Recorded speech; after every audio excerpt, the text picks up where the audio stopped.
Hello. Have you ever encountered a homeless person?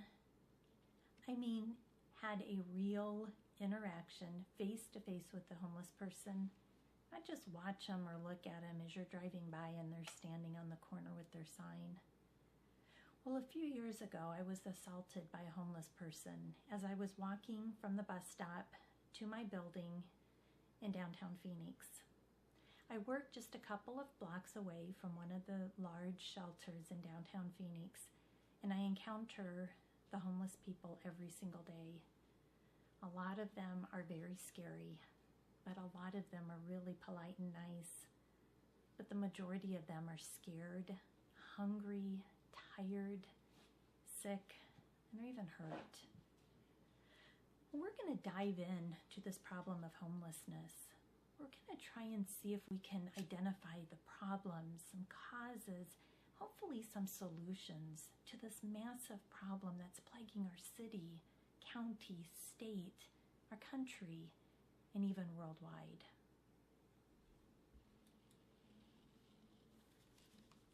Now, it's very difficult to know exactly how many homeless people there are, but according to the Phoenix Rescue Mission in 2014, officials counted more than 17,500 homeless people just in Maricopa County and an astounding 29,000 statewide.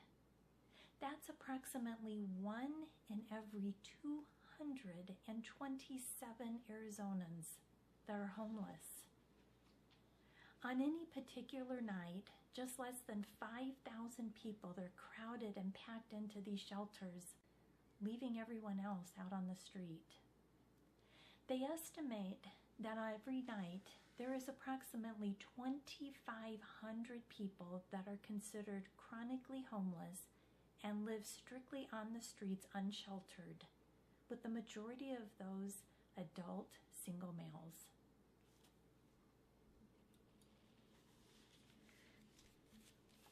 Now, living on the streets or in crowded shelters is very, very stressful. They're exposed to violence, malnutrition, and to severe weather exposures. The National Healthcare for the Homeless Council tells us that chronically homeless people get severe acute new health problems and they get exacerbated existing health problems. Research reveals that those that are chronically homeless have a much greater loss of tooth or teeth, multiple chronic worsening conditions like hypertension, diabetes, asthma, along with severe depression and mental illness. It's not surprising that a homeless individual is 3 to 4 times more likely to die prematurely, with an average life expectancy as low as 41 years of age.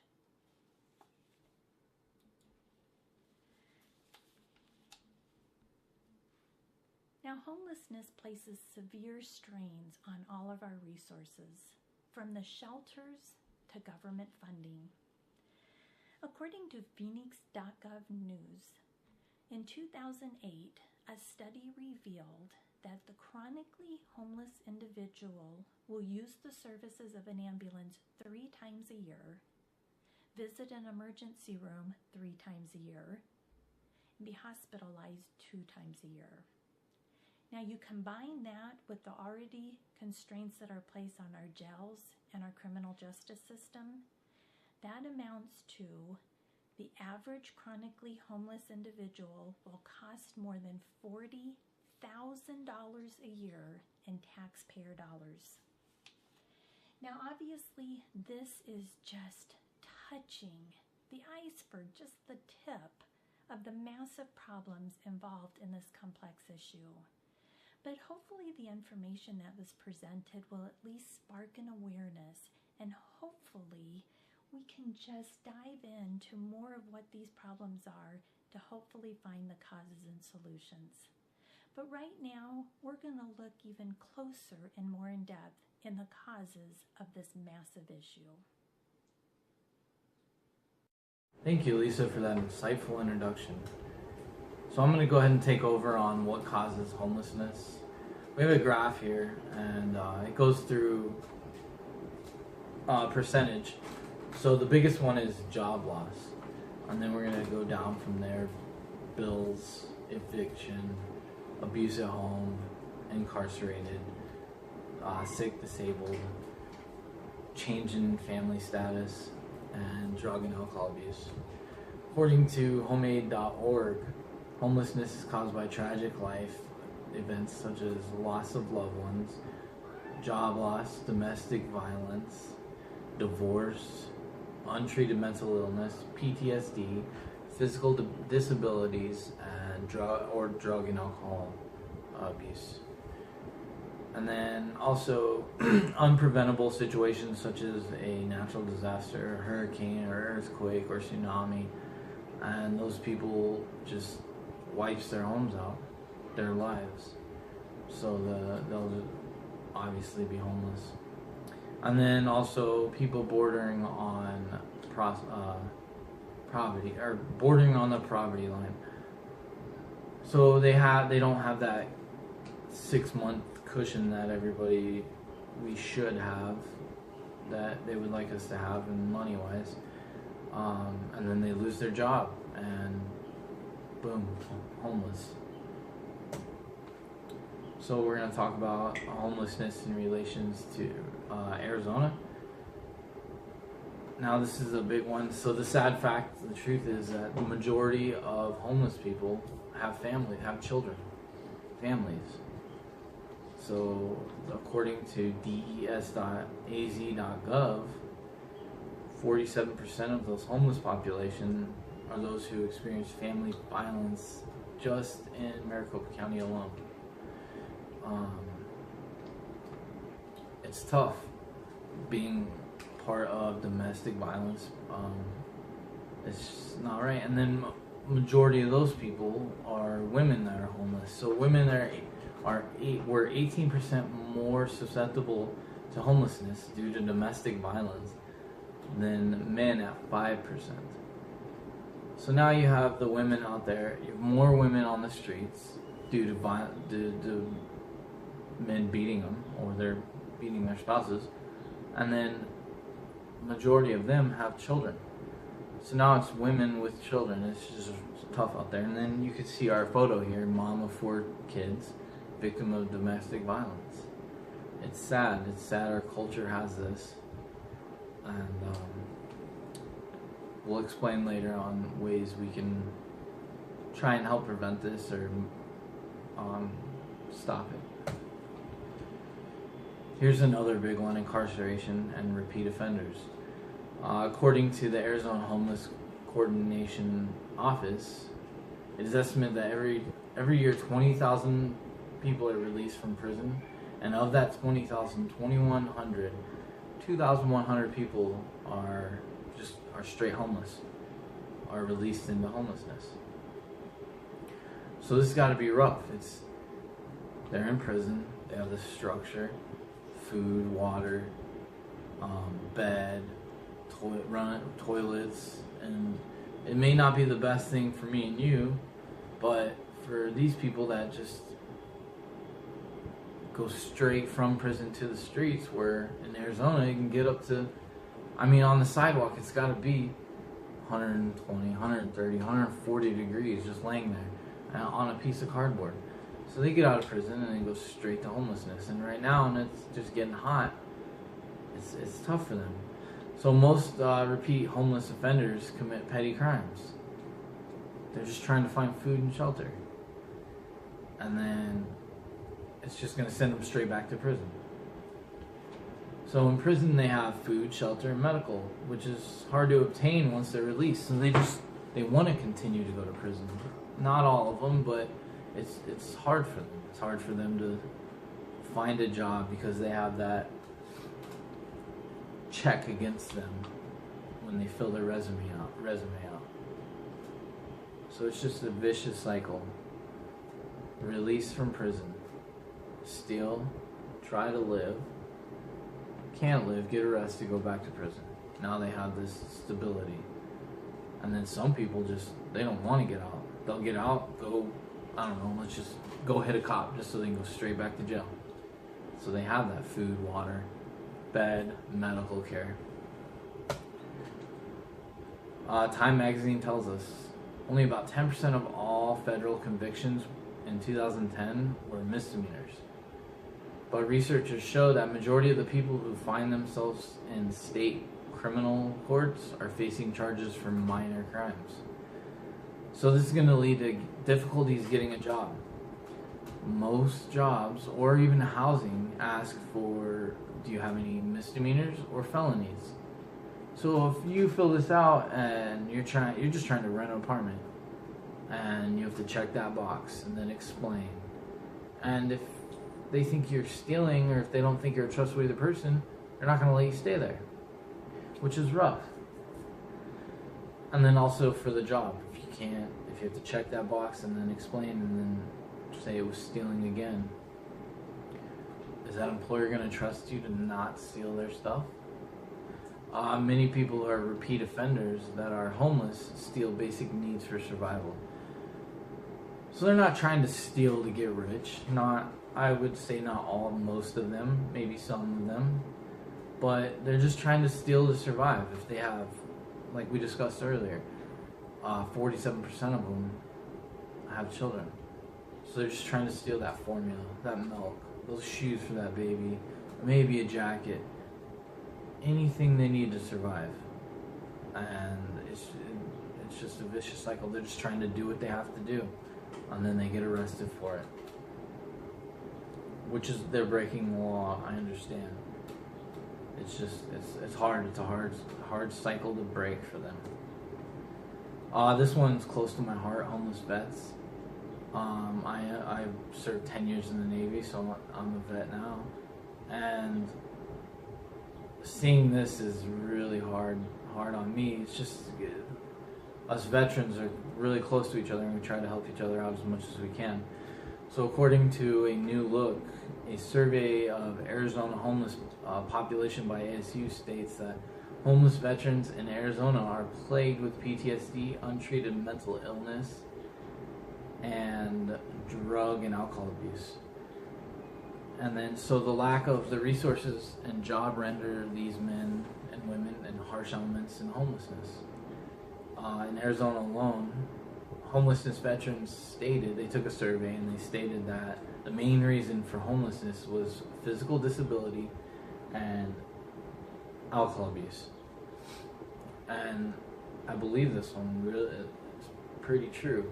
I'm not saying the military supports alcohol abuse, not by any means, but it's always, let's go out Friday night, get a drink, let's go out Saturday, Sunday, let's go out Wednesday, let's just go out, let's go have a drink.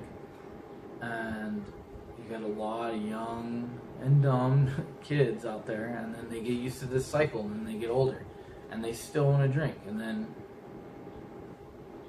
they get out of the military, and they try to continue this, and they just drink themselves out of a home. It's tough. It's really tough. I struggle with this one on my own, but I got through it, and I would like to help other people. Veterans come back from deployments with PTSD, trauma, brain injury, and physical injury. So, and then they have little resources on helping them. Now, there's always wounded warrior this, and you see things on TV, but to actually admit you have a problem and go out there and try to get help is really tough. It's not easy for these people. So yeah, they have a lot of resources, but they just kind of need a hand. They need somebody to give them that push or to help them up and take them to these and not force them, but just guide them. So we're going to talk about solutions for homelessness. I don't think there's a cure, but we can put a dent in society and help them out. There are many non-profit organizations out there that are dedicated to combating homelessness, not just within the state of Arizona or just not within this country, but worldwide. So we'll talk about the Manna House. It's a nonprofit organization dedicated to helping veterans. And what's so good about this one is it's veterans helping veterans. So once that homeless vet, he got on his feet, he turned around, and now he's helping through Manna House, helping another vet. And it's just a great resource to use. So another downfall is there needs to be more funding for domestic violence shelters, family services, and relationship counseling, and safe havens for children. So I think the relationship counseling would be a big one, because we can do something prior to the domestic violence. Normally it already happens, and we're going to help you out. Let's get the counseling out there now. Let's get help for these people that have the problems, the anger problems and the issues. And then also more resources for job training and free resume classes. I think this is another big one. First off, the resumes, because what is the first thing an employer does before he even calls you? He looks at your resume, and they have thousands of resumes they have to scan through. So if you don't know how to write a resume and you just submit it, they're only going to look at your resume, just scan through it, 15 seconds. And then if there's nothing there that catches their eye, they're just going to toss it and keep on going. So if we can get resume writing on out there and translate how each job, you can fancy it up, it would help the homelessness community on getting a job. And then job training, helping these people, give them the resources on how to already know how to do the job before they get hired. That way they're superstars if they do get hired. And then lastly, there needs to be more compassion in the world. We need more people caring, giving. Not I want, I need, but if you have something, give it to them. Substantial change doesn't just happen. You can't just talk about it. You can't just do this slide. We have to go out there and do something. We have to combat it. I'll give you we'll go over some websites on, if you would like, you can help out. You can volunteer. We're going to go through, I'll show you those sites and check them out. Just look at them. Even if you're not interested, just check them out. Maybe something will catch your eye and you'll do something. You'll see something you like. One of the biggest ways we can make a noise is social injustice. Write your lawmaker. Demand they do something. Build more shelters. Now the way I see this is, I can sit here and write. I can write 100 letters and send them all out, or I can send them out to 100 different people, or just 100 letters to the same person. I don't think it'll do anything. It has to be a mass. It has to be multiple people writing about the same subject to the same people, or all these hundreds of people. We vote in our presidents and our lawmakers, but they don't just listen to one, they listen to a voice in whole. So if we can all agree and get together on this, we can make a change. It's going to take more than just one person. So here are the websites. Get out there and get involved. WoundedWarriorProject.org. And then here's the Manna House we were talking about. And then AAPhoenix.org. Shows you the meetings, what times, where, when. And then Team Hope through Palm Valley Church is organized by my Aunt Catherine Clegg. And they take anything from shorts, shirts, pants, shoes, all of it. So thank you. Get out there and get involved. Have a good day. Overall, homelessness is a social injustice that is plaguing society.